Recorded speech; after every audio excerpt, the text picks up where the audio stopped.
yan guys. Magandang araw sa ating lahat. So, nag-decide ako na muling mag-upload ng mga videos sa YouTube. Kumbaga, bubuhayin ko yung YouTube ulit.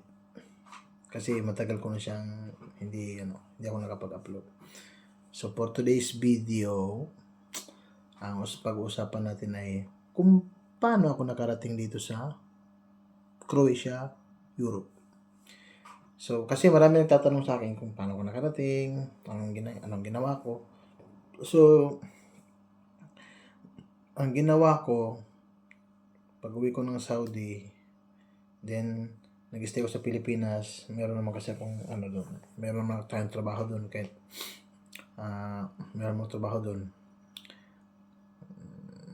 And then, pero yung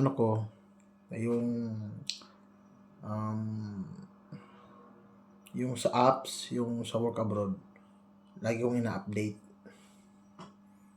Pero nung pag-uwi ko, marami nang kumukontak sa akin na, ganyan, ito, apply. May agency, nagte-text. Galing nga doon lahat yun sa work abroad na apps. Kaya, kung kayo ay nagpaplanong umuwi or nasa Pilipinas na kayo, nagpaplano kayo mag-abroad ulit, i-update nyo lang yung work abroad. Then, yung agency, doon kayo kukontakin sa work abroad, yung nilagay yung number doon. So, doon kayo nila kukontakin. Doon sila kukuha ng reference mo. Doon nila titingnan kung saan ka galing, experience mo. Tatawagan ka nila. Tulad sa akin, chinat nila ako na invited ako for interview.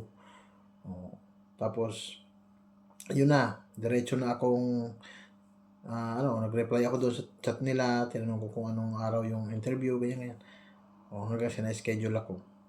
So, yung process naman ng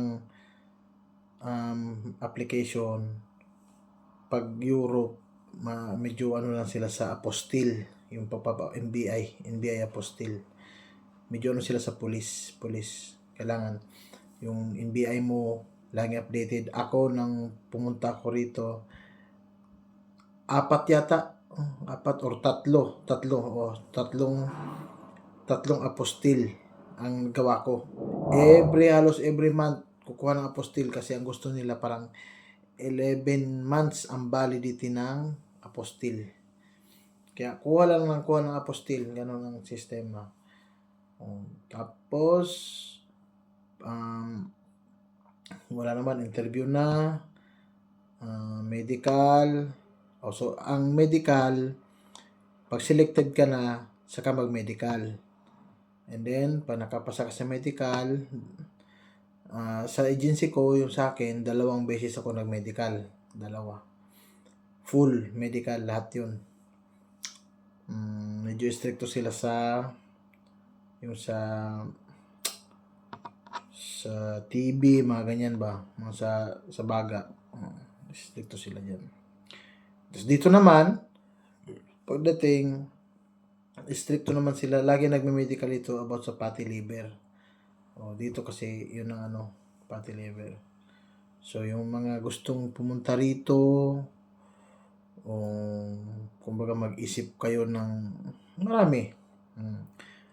Kung meron naman kayong trabaho dyan, kung gusto nyo pa naman magtrabaho na muna kayo dyan. Pero pag talagang gusto nyo na pumunta rito, yun, maghanap kayo dito ng pero hindi lahat ng employer mabait.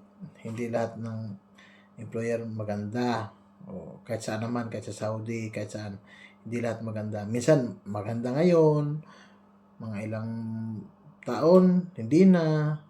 Yun ang mga Pero tayo mga FW, naman tayo kumbaga ready tayo dyan.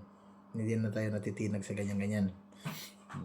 Kaya, gusto nyo talaga mag-apply, lakasan yung loob nyo, manlangin kayo, and then, i-ready nyo yung mga papel, yung mga papers nyo, requirements nyo. Yun lang. Tapos, sa agency ko kasi may placement fee. Swerte kayo kung walang placement fee. Tulad nung, alam ko may kasi ang agency ko, yung Premier Global Recruitment. Yun yung agency ko. Meron ding agency na alam ko, yung Peridot, parang wala silang placement fee. Pero yung Premier Global kasi ngayon, marami, pag nagmamas hiring sila, maraming kailangan dito. So, and isang pang tip ko sa inyo, halimbawa, Croatia yung mapupuntahan nyo, karamihan ng trabaho dito ay hospitality. Karamihan seasonal. So, 6 months lang ang trabaho. Pagka 6 months, papauwi ka sa Pilipinas or lipat kayo sa ibang kumpanya. O, swerte kayo pag nakalipat kayo.